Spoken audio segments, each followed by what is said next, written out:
અરવલ્લીમાં પશુપાલકો નમતું જોખવા માટે તૈયાર નથી। પશુપાલકો સતત વિરોધ કરી રહ્યા છે। પશુપાલકોનો ભાવફેરને લઈને ઉગ્ર વિરોધ હજુ પણ યથાવત છે। પશુપાલકો દૂધ રસ્તા પર ઢોળવાનું બંધ કર્યું છે, પરંતુ વિરોધ યથાવત છે। મોડાસામાં ભરથુ ગામે પશુપાલકોની અનોખી પહેલ સામે આવી છે। મોડાસા શામળાજી હાઈવે પર વાહન ચાલકોને દૂધ વિતરણ કરવામાં આવ્યું છે।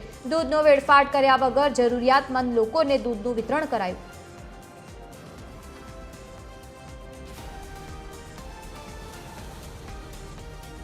संवाददाता समीर अपनी साथे फोन लाइन पर जुड़ाया है। समीर, एक तरफ पशुपालकों ये विरोध जे छे यथावत छे, बीजी तरफ जे दूध छे वेड़फाट करवाने बदले हवे जरूरियातमंद लोकोने आपवामां आवी रह्युं छे।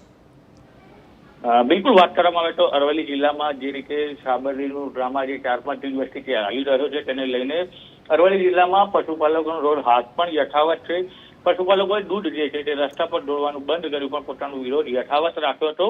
મોડાસા તાલુકાના ભરથુ ગામનો જે પશુપાલકોની ગામે અનોખી પહેલ કરી હતી અને મોડાસા શામળાજી હાઈવે પર જે વાહનો છે તે વાહનો ચાલકને દૂધનું વિતરણ કર્યું હતું। ગામના યુવાનોએ 400 લીટર જે દૂધના 300 પાઉચ બનાવી અને જે લોકો છે તે લોકોને દૂધનું વિતરણ કર્યું હતું। દૂધનો વેડફાટ ન કરી અને જરૂરિયાત લોકોને દૂધ આપ્યું હતું। જી बिल्कुल समीर, आभार समग्र माहिती साथे जोड़ावा बदल। तो मोडासा शामळाजी हाईवे पर वाहन चालकोने दूधનું વિતરણ કરવામાં આવ્યું છે। જે જરૂરિયાતમંદ લોકો છે તેવા લોકોને દૂધ આપવામાં આવી રહ્યું છે।